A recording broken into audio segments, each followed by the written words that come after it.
Hi, this is some new content I've been trying to get into. If you don't know what this is, it's kind of like game journalism, but I'll be disproving everything that they are trying to prove wrong about this game.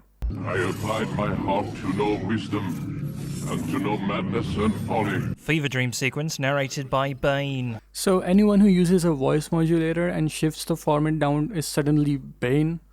If you remember, Bane had a very unique accent in the Dark Knight movies. Now, I just saved your life. Saved my life? You kidnapped me. You strapped me into that thing. Guess writers figured that it's far more interesting to hear Desmond Miles talk about the abduction of Desmond Miles instead of starting the game with it. If the game started with Desmond's kidnapping, Gamingsins would have gone on about how the intro is too long and would have sent it anyway. The only reason you're still conscious is because this approach saves us time. You're insane. The captive loudly asserts that his captor is insane cliché. What? Since when is a captive calling its captor insane a cliche? He's just pulling things out of his ass. So what is it, Mr. Miles? Live or die?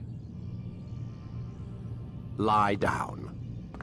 We think Ubisoft should have totally made this a choice. How cool would it have been if we could have selected die and then the game ended? This is just stupid. Something that is not a mechanic of the game and is just your fantasy somehow is a sin of the game. Lucy's eyes.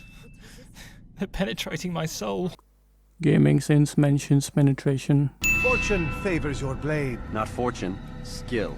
Watch a while longer and you might learn something. Ubisoft destroys the game's Middle Eastern feel by giving Altair an American accent. Proving this sin wrong is a bit complex, so stay with me. It is explained in the second game that the original Animus had linguistic difficulties, which is why throughout the first Assassin's Creed game you can hear different kinds of accents because the Animus cannot place them correctly, which was corrected by the Animus 2.0.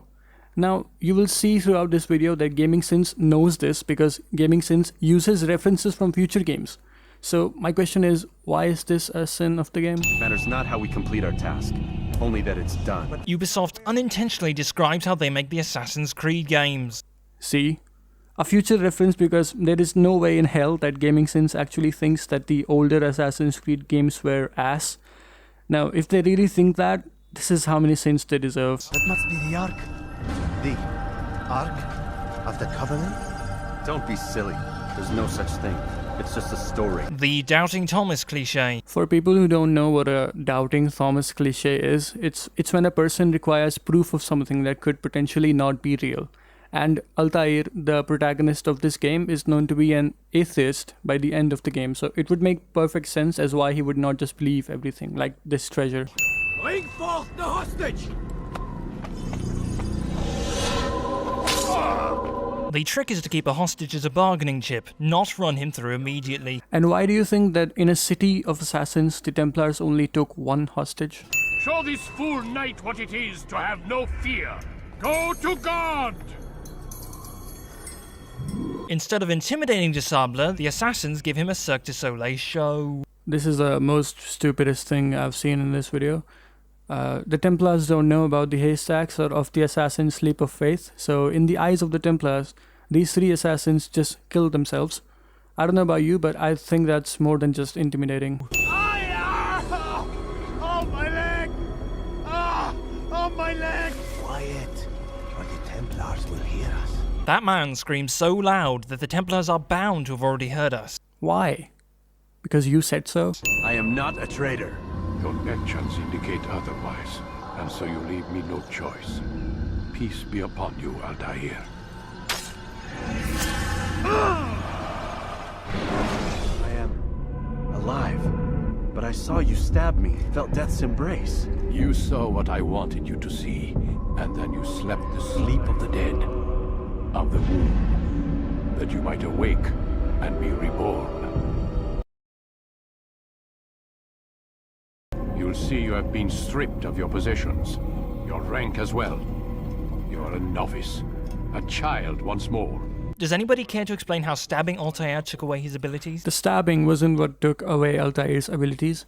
Before the stabbing, Altair had all kinds of gear on him, which you will see Altair collect later in the game, that allows him to use those abilities again. It wasn't the stabbing, it was the stripping of his ranks, literally. You seem to know quite a bit about Tamir. Tell me what he's planning. Guess this bloke's the traitor's twin brother. Either that, or the designers at Ubisoft are lazy. I wonder which it is. I agree with this one, that this was pretty lazy of Ubisoft. I'll take away a sin, but before I do that, I don't know if this is actual lore or fanfic, but it was said that the original Animus had such low computing power that it couldn't render so many unique models, and this is fixed in the second game where almost all NPCs are unique.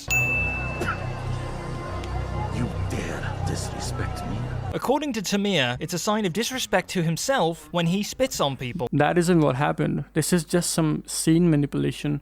Gamingsins doesn't show you what happens before Tamir spits in this man's face, but I will. These weapons are needed now. I see no solution. The men work day and night, but your client requires so much, and the destination. It is a difficult route. Were it that you could produce weapons with the same skill as you produce excuses. I have done all I can. It is not enough. Then perhaps you ask too much. Too much? I gave you everything. Without me, you would still be charming serpents for coin. All I ask in return was you fill the orders I bring you. And you say I ask too much? This victim dies, no matter what. There's nothing we can do. Nothing at all. And what would you have Altair do? Slow down time so you can sprout wings and fly away with the victim?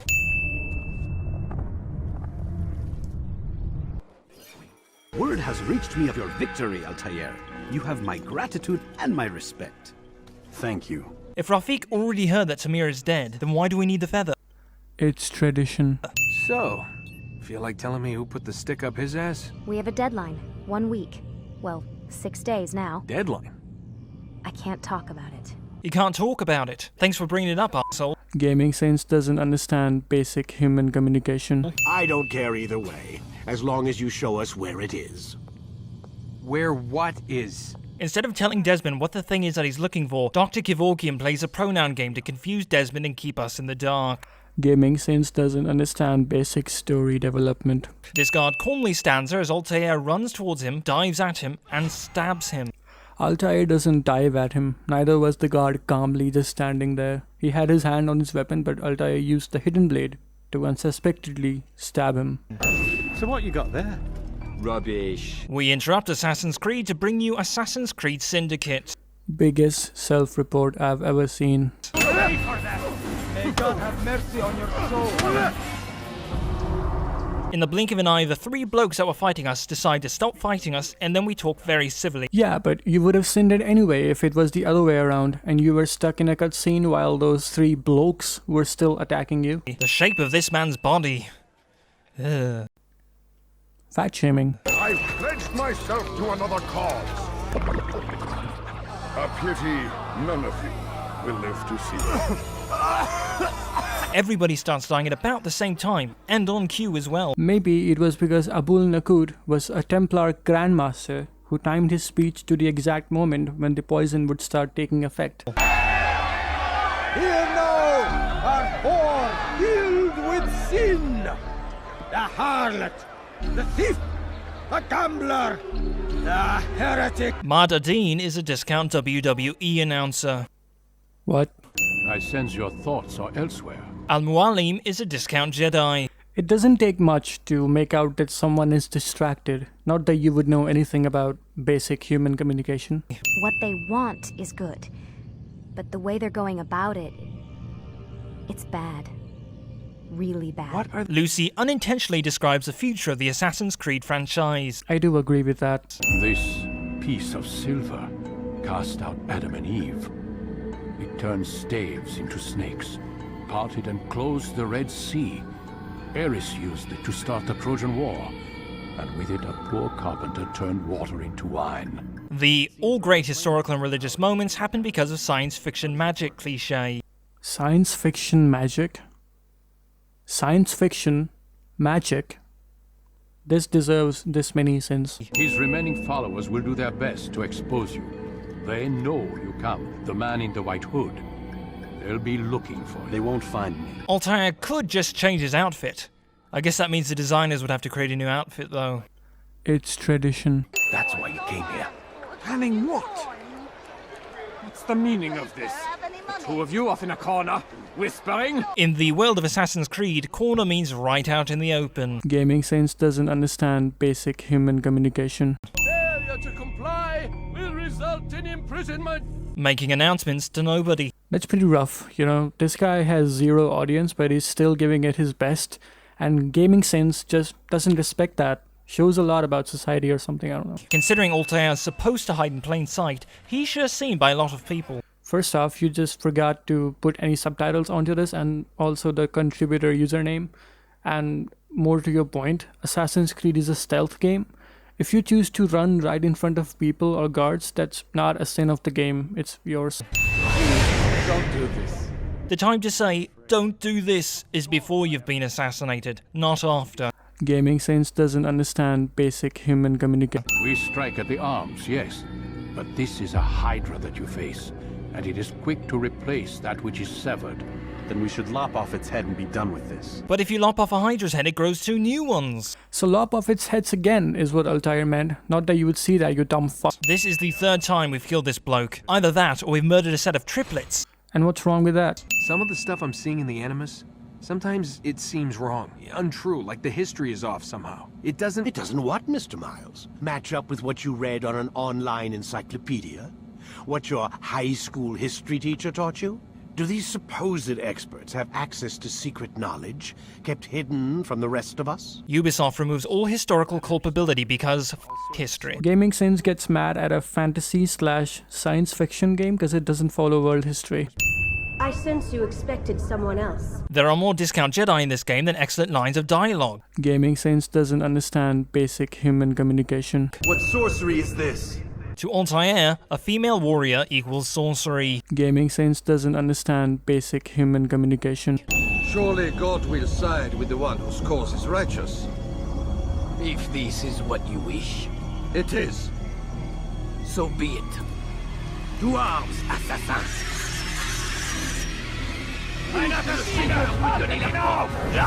Disabler only has to fight Altair. Altair has to fight Disabler and all of his men. That hardly seems fair. And you're surprised why? Since when did the game establish that the Templars were the pinnacle of fair play? Come, destroy the betrayer. Send him from this world. Is this a fever dream, a hallucination induced by the apple, or have all the men that Altair killed been resurrected? Axel's confused. It's a hallucination induced by the apple. Look at the power I command. Instead of creating a genuinely interesting or difficult boss battle, Ubisoft flings us 3 in a row. Gamingsins thinks this is not an interesting boss battle in 2007. That deserves this many cents.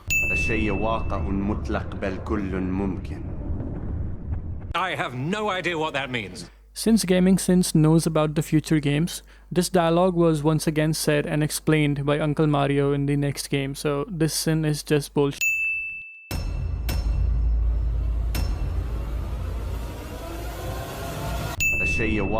الشيء واقع مطلق بل كل ممكن